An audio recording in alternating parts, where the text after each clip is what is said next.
Thank you very much.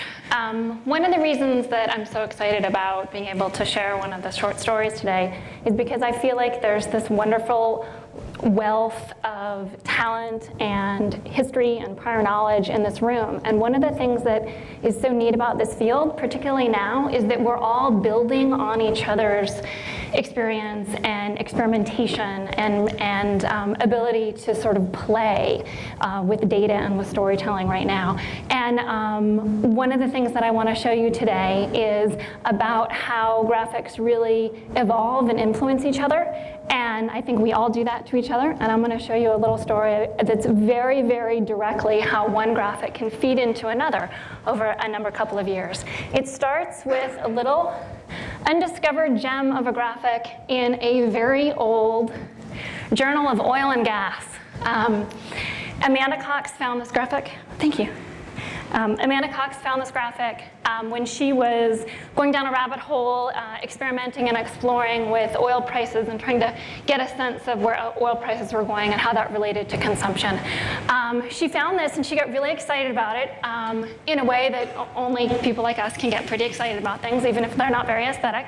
And it looks at oil price on the vertical and oil output on the horizontal. And each of the little data points are a year, which is a very different way of looking at patterns and data. And the thing that got her so excited was that the OPEC line started on one side and it actually went backwards. We're so used to looking at time series. They start on one side and they march to the other. But in this sense, you've got non-OPEC data that starts on one side and it moves, but then the OPEC is going backwards. And she immediately identified that as something really, really cool. Wrong way. So she took that and she created this in 2007. And it looks just like the other one. It's got price of oil on the vertical, and it's got world oil consumption along the bottom. She didn't do OPEC, non-OPEC. She combined it. And the other one looked at only 10 years. It was only the 70s and 80s. And this, she went back to 1960, and she went all the way up to the current 2007. And what she discovered and what she saw in that gem of that little graphic was this wonderful roller coaster turnaround. And so you can see very clearly that world oil consumption, it's growing because along the horizontal, you've got millions of barrels per day. It starts at 30 and ends at 80. So your consumption is really growing. The line is flat, but your consumption is growing. The price of oil is staying pretty flat because that line is flat. But then right around the 70s, boom, all of a sudden you get the Iranian Revolution and you get a lot of uncertainty. And immediately the price of oil starts to spike. Because the price of oil starts to spike, then you get that the beautiful line, and then it peaks right at 1980, and then recession sets in, and so the price of oil starts to decline, and consumption starts to decline, so you get this sort of wonderful turnaround. And I thought that was just a really fun way to be able to play with form. So you talk about emerging form. A lot of what we do and what we discover is emerging form. So I showed you the first one, the undiscovered gem, and then played around with this. And I was so interested in and excited about it. And I started thinking about, well, look at the line 2003, 2004, all the way up to 2007. The price of oil is really increasing. And it was just about the summer of 2008-9 that the price of oil really started to increase. And everybody started getting worried about the price of oil and driving, and we were worried about recessions. And so I started asking the question, would it be interesting to look at the price of oil as it relates to how much people drive, actually how much time people spend in their cars? So I looked at that data, and I looked at it historically, and the timing was right, because if you look at it over history, you get this wonderful pattern. And if I'll take you right up to 2008, where our spike is, and down to 2009, you get this wonderful patterning. Again, I've taken her vertical axis. I did price of a gallon of gas as opposed to barrels, but it's basically the same thing.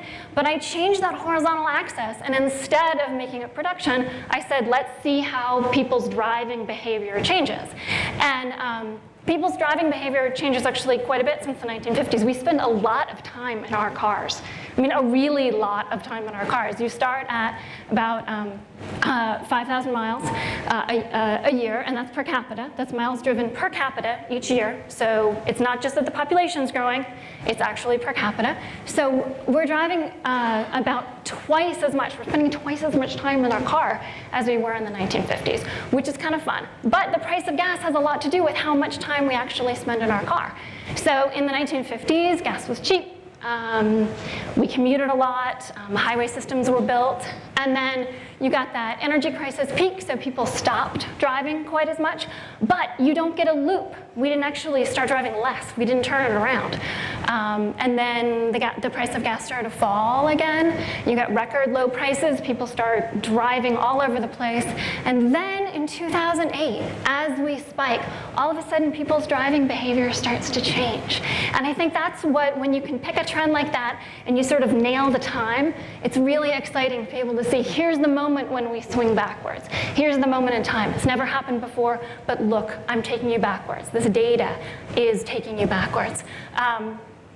And in terms of annotation, we've talked a lot about annotation and being able to layer over the important stories that we want to tell. I was really worried that this form was so different for my audience that I didn't want to put a lot of annotation on top of it. So I decided to drop the annotation down and do little small multiples. And I very subtly used color here just for the arrows to show direction.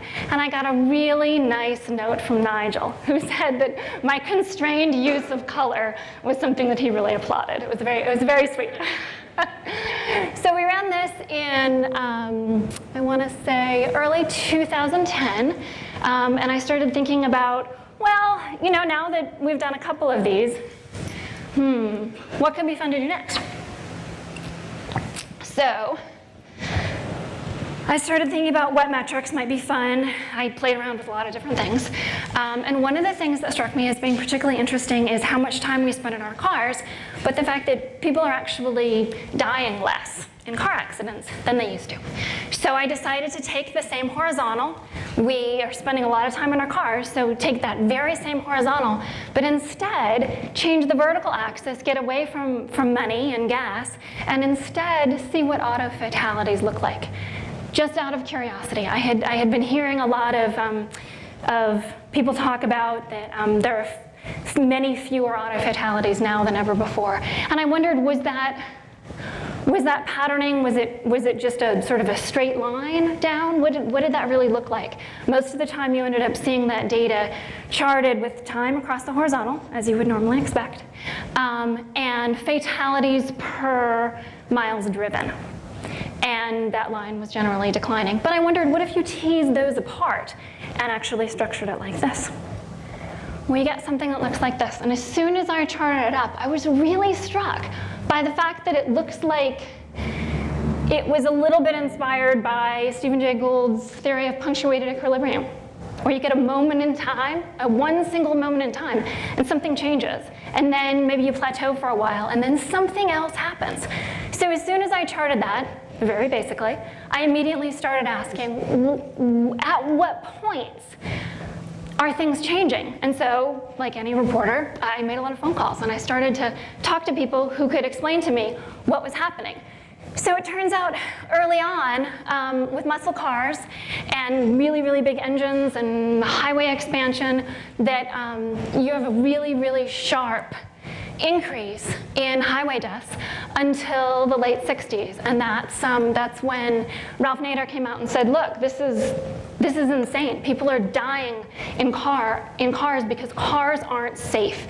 This isn't right. So the government established a National Highway Safety Transportation Board, and they started looking into it, and car companies started being cognizant that safety was a real issue, and so it just kind of plateaued. But then you see a really sharp drop in 73 when you get the energy crisis. And then you also get, Nixon set the highway maximum speed at 55 miles an hour at that time. And so that had a really sharp impact with basically how fast people were driving on the highway, and that really cut down on a lot of fatalities. So that's where you get your really sharp drop. And then sort of the effect of that policy kind of flattens out, you start to get your plateau, and then seatbelts and sobriety ended up being the next really important piece. People started wearing seatbelts a lot more, and the drinking age was federally mandated to be 21. And at that moment, you can see a really sharp decrease at 21. It's this 1988 line right now. You can see a really sharp drop. And then about 1992, it kind of starts to plateau again. But that had almost everything to do with 21 being the drinking age. So you wouldn't necessarily think that that kind of legislation could impact auto fatalities, but you can see it. You can see it right there. It's kind of a beautiful thing. And then right around where it starts to plateau around here, people started falling in love with SUVs. People love SUVs. They're big, but what was happening is that they didn't have the stability controls that a lot of them do now, and they killed people when they rolled over. And so at that point, things are sort of plateauing, and in about 2004, 2005, the auto companies are finally figuring out stability mechanisms and getting those SUVs a lot safer. And so you get this sort of wonderful pattern. So that is the path. It's a very obvious path. And almost each one of these, we sort of changed one thing. And the first one we published in 2007. This one was published just last year. But they speak to each other. They influence each other, just like sort of we all influence each other. And that sort of begs the next question, which I think is probably the most important question in all of journalism. And that is, what's next? Actually, last night at the reception, a couple of you posed that to me. So, Hannah, what's next? What's next for you? What's next for this? And I really think it's an incredibly important question. And I'm going to touch on what after playing around with connected scatterplots, what last year was my what's next, which was a really interesting project that many of you may have seen called Snowfall. We worked on it in the fall. It was a wonderful team that worked on it together. And I hope most of you have carved out the time to read it and go through with it that it takes. It's definitely a long read and a beautiful read. But just like the scatterplots that I had shown you were influenced from each other, Snowfall had an influence too. I don't know if any of you have read The Invention of Hugo Cabret. It's a wonderful book. And I really thought about it a lot as we were beginning to sort of envision what Snowfall could really be. The Invention of Hugo Cabret is a book that opens with charcoal drawings, and it's a boy running through a city, and he goes into a train station, and it's all drawings. It's all charcoal drawings. There are no words at all, and you're just immersed completely in this wonderful visual story. And then you turn the page, maybe 25 or 30 pages into this huge book, and all of a sudden you start reading words mid-sentence. It's just wonderful. And then you read the actual text for a while, and then you go back again, all of a sudden, to another 20 pages of charcoal drawings. And we thought maybe we could try to pull off Snowfall and have that immersive feeling of the visuals carrying the story along. So we thought about how that might work, and just like connected scatterplots were an emerging form, we started thinking about what are some other emerging forms that we can use in Snowfall. And one of them that we decided was what we ended up calling, oddly, an interrupter, but it wasn't supposed to be an interrupter. And we had one small argument about whether or not we should call them immersers. But this was that you can see the text at the top, and then it auto plays for you. This is one of the first ones that you get. And it's this fly-through sense of place that takes you to Stevens Pass, Washington.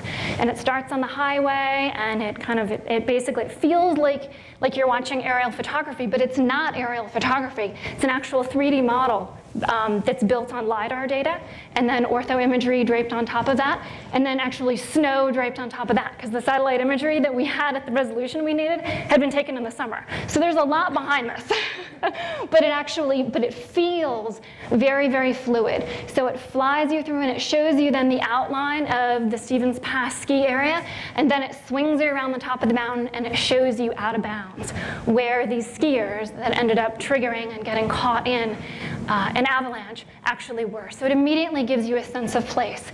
No words, no audio, totally immersive. And then you're done with sense of place and you're right back into the story. So we really wanted it to be as fluid as possible. So this was one of the forms we used. Another form that we used was this little guy. I don't know if anybody remembers him. So one of the skiers actually survived the avalanche, and she survived it because she was wearing one of these airbags. And we didn't want a really technical description about what an airbag was and did, so we just made a little figure like this.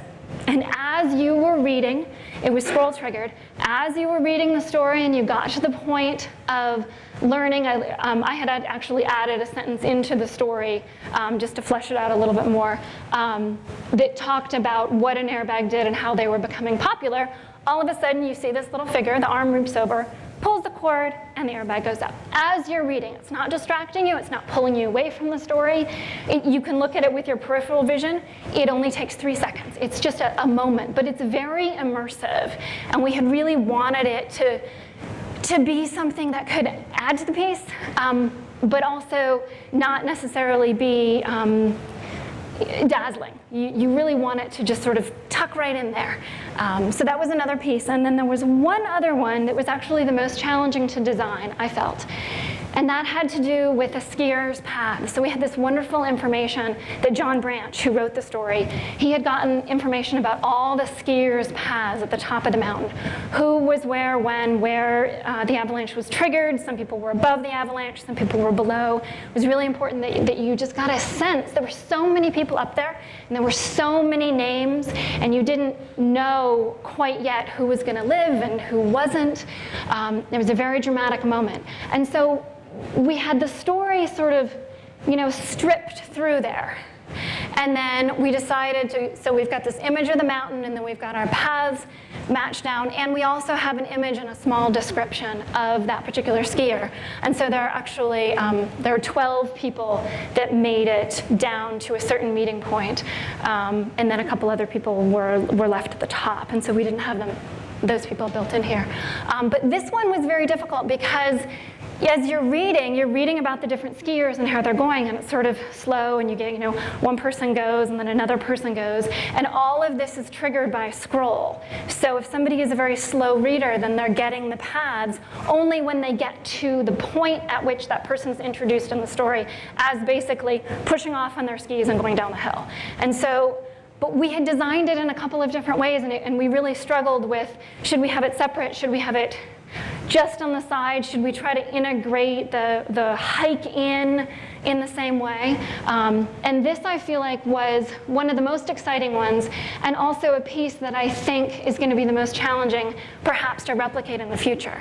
I think there are other pieces that I showed you, the other 3, that are going to be easier for us to sort of replicate. But I'm always going to have in the back of my mind, the way I had those connected scatter plots in the back of my mind, I'm going to have this, and I'm going to wait for the next opportunity, and I hope you will as well, when we can think about what's the right moment to use these emerging forms.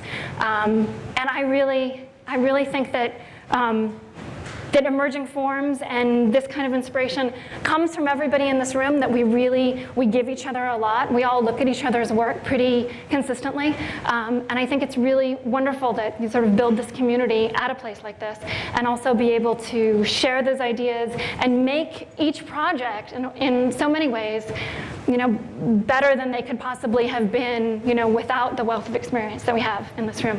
And so for that, I thank you.